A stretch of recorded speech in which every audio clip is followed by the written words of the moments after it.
వి gold trusted gold buyers తాకట్టులో ఉన్న బంగారాన్ని విడిపించి ఈ రోజు ఉన్న మార్కెట్ ధరకే కొనబడును. మరిన్ని వివరాలకు సంప్రదించండి 77107720.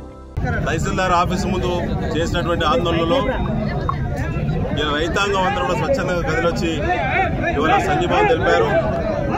ముఖ్యంగా ప్రధానంగా 3 డిమాండ్లు. ఒకటి, అదను దాటిపోతున్నది. వరి పంటకైనా, మొక్కజొన్నకైనా, పత్తి పంటకైనా ప్రధాన పంటలు అయినటువంటి ఈ పంటలకు అదను దాటిపోతున్నది. గత నెల రోజులుగా యూరియా షార్టేజ్ ఉన్నది.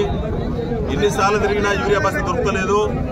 ఇవాళ బాలునాయక్ అనేటువంటి ఒక గిరిజన బిడ్డ 3 ఎకరాల పత్తి పంటను ఇలా మొత్తం కూడా తీసేసే పరిస్థితి దాపురించిందంటే సమస్య తీవ్రత ఏమైనా ఉందో అర్థం చేసుకోవాలని చెప్పి మేము విజ్ఞప్తి చేస్తా ఉన్నాం. ఇప్పటికైనా ప్రభుత్వ పెద్దలు ముఖ్యమంత్రి రేవంత్ రెడ్డి గారు, వ్యవసాయ మంత్రి తుమ్మల గారు, స్థానిక ఎమ్మెల్యే దొంతి మాధవరెడ్డి గారు ఇప్పటికైనా ఆత్మవిమర్శ చేసుకోండి. ఇలాంటి పరిస్థితికి కారణం మీరు కాదా?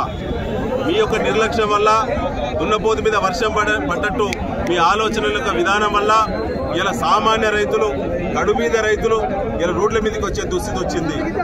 ఉమ్మడి రాష్ట్రంలో చూసినటువంటి ఆందోళనలు మళ్ళీ ఇక్కడికి తీసుకొచ్చే పరిస్థితి వచ్చింది.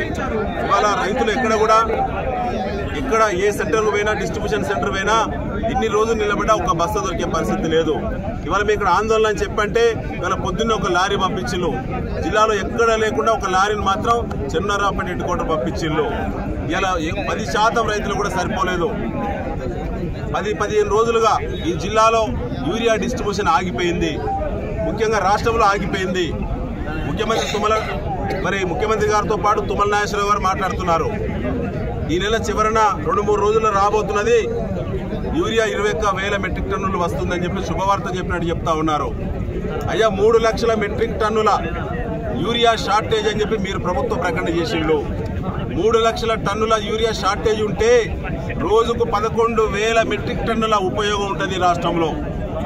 ఇలా 21,000 మెట్రిక్ టన్నుల యూరియా వస్తుందనేటువంటి వార్త ఎట్లా శుభవార్త ఇది రాష్ట్రం రైతులకి? అది 2 రోజుల కన్జంప్షన్ కూడా, 2 రోజుల ఉపయోగాన్ని కూడా సరిపోదు ఈ రాష్ట్రం అంతా. షార్టేజ్ సంగతి ఏంది? నెల రోజుల నుంచి ఎదురు చూసే రైతుల సంగతి ఏంది? ఇలా అదనైపోయిన తర్వాత పత్తికి కానీ, అదేవిధంగా మనకు మొక్కజొన్నకు కానీ, ప్యాడీకి కానీ అదను దాటిన తర్వాత యూరియా ఉపయోగం ఎందుకు? ఇలా కడుపు నింపుకోవడానికి ఇస్తారా యూరియా? ఇలా పత్తి పంటలు వీకేసే పరిస్థితి వచ్చింది. ఇతర పంటలు కూడా ధ్వంసం చేసుకునే పరిస్థితికి మీరు నెడుతున్నారు రైతులను. ఎక్కడ కూడా నియోజకవర్గంలో అధికార పార్టీ ఎమ్మెల్యే సమీక్ష చేయడు. నర్సంపేటలో ఈ జిల్లాలో మంత్రులు సమీక్ష చేయరు. ఈ రాష్ట్రంలో ముఖ్యమంత్రి సమీక్ష చేయరు. ఎక్కడ కూడా 1000 మంది రోజు, ఇవాళ ఒక్కరోజు చూడండి వరంగల్ జిల్లాలో, వరంగల్ ఉమ్మడి జిల్లా వ్యాప్తంగా ఇవాళ దాదాపు 40,000 మంది రైతులు ఇవాళ రోడ్ల మీదకి వచ్చిండ్రు. ప్రతి సెంటర్లో 500-1000 మంది రైతులు ఎదురు చూస్తారు. తుమ్మల గారు 3 లక్షల మెట్రిక్ టన్నుల కొరతున్నది వాస్తవమే అంటున్నారు. కేంద్ర ప్రభుత్వ పెద్దలో మేము సరిపడా ఇచ్చిన యూరియా మీరే బాధ్యత వహించాలని వాళ్ళు అంటున్నారు. మధ్యలో రైతుల యొక్క పరిస్థితి ఏంది? రైతుల పట్ల రైతుల యొక్క ఆలోచనను సమీక్షించేటువంటి నాదులు లేడు ఈ రాష్ట్రంలో, ముఖ్యంగా నర్సంపేట ప్రాంతంలో, వరంగల్ జిల్లాలో. దీనికి స్థానిక ఎన్నికలే ఈటు రాయి. స్థానిక ఎన్నికలు ఎప్పుడొచ్చినా సరిపడా బుద్ధి చెప్తారు రైతాంగం. ఇవాళ 500 రూపాయలు సన్నబడ్లకు బోనస్ అన్నారు.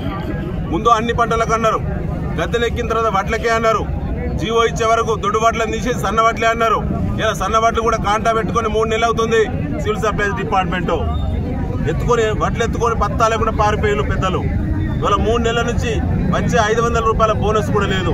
ఇవాళ కేవలం మన చంద్రబాబుపేట మండలంలో 2,311 మంది రైతులకు 5,96,000 రూపాయలు, 5,96,00,000 రూపాయలు, 2,311 మంది రైతులకు 5,96,00,000 రూపాయలు ఇవాళ బాకీ ఉన్నారు ఇక్కడ ఈ కేవలం చంద్రబాబుపేట మండలంలో. ఇవాళ 28,000 పైచిలుకు రైతులకు నర్సంపేట నియోజకవర్గంలో ఇవాళ 29 కోట్ల రూపాయల పైబడి బోనస్ బాకీ ఉన్నారు. అదనైపోయింది, సీజన్ అయిపోయింది. వాళ్ళ బాకీ ఇయ్యరు, వాళ్ళకు సరిపడా యూరియా ఇయ్యరు. వాళ్ళ కాంటాల దగ్గర మాత్రం కమిషన్లు కొడతారు. అధికార పార్టీ నాయకులు చెప్పులు మోసటలకు సివిల్ సప్లైస్ డిపార్ట్మెంట్ చేత కొనుగోలు కేంద్రాలు ఇస్తారు. ఎఫ్పిఓలను, ఫార్మర్ ప్రొడ్యూసింగ్ ఆర్గనైజేషన్ నర్సంపేటలో ఈ రాష్ట్రంలో ఎక్కడ లేని విధంగా నేను అప్పుడు చేశాను. ఎఫ్పిఓలను మొత్తం నిర్వీర్యం చేసిన కుట్రపూర్తంగా రైతుల ఐక్యతను దెబ్బతీసిండ్రు.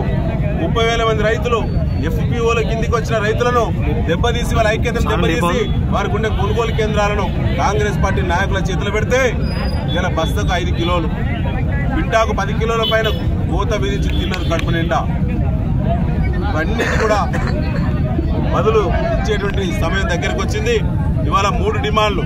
2 లక్షల రుణమాఫీ అన్నారు. 2 లక్షల పైన ఉన్నటువంటి వాళ్ళు పుస్తలు కుదవబెట్టి ఇలా బ్యాంకుల దగ్గర అప్పు కట్టిళ్ళు. 2 లక్షల రుణమాఫీ కోసం ఇంకా 60% రైతులు ఈ నియోజకవర్గంలో చంద్రాపేట మండలంలో ఎదురు చూస్తూ ఉన్నారు. ఈ 3 డిమాండ్లు వెంటనే నెరవేర్చకుంటే ఇక్కడ నుంచి అధికార పార్టీ ఎమ్మెల్యేలు నరసంపేటతో పాటు వరంగల్ ఉమ్మడి జిల్లాలో అధికార పార్టీ ఎమ్మెల్యేలు మంత్రులు పర్యటించలేరు. రైతుల ఆగ్రహం చివరి దశకు వచ్చింది. ఇది బీఆర్ఎస్ సంబంధించిన అంశం కాదు, ఇది రైతుల అంశం అనే విషయాన్ని ఆత్మవిమర్శ చేసుకుని వెంటనే ఈ డిమాండ్లను నెరవేర్చాలని చెప్పి మేము రైతుల పక్షాన డిమాండ్ చేస్తాం. తెలుగులో న్యూస్ కి ఫాస్టెస్ట్ యాప్ ఇప్పుడు టోటల్లీ న్యూ అవతార్లో జస్ట్ 5 సెకండ్స్ లో కంప్లీట్ న్యూస్. సోషల్ మీడియాలో ట్రెండ్స్ కి one stop solution. Live TV app voice search option తో ఇప్పుడే డౌన్లోడ్ చేయండి లేదా అప్డేట్ అయిపోండి. యాప్ లింక్ డిస్క్రిప్షన్ లో ఉంది.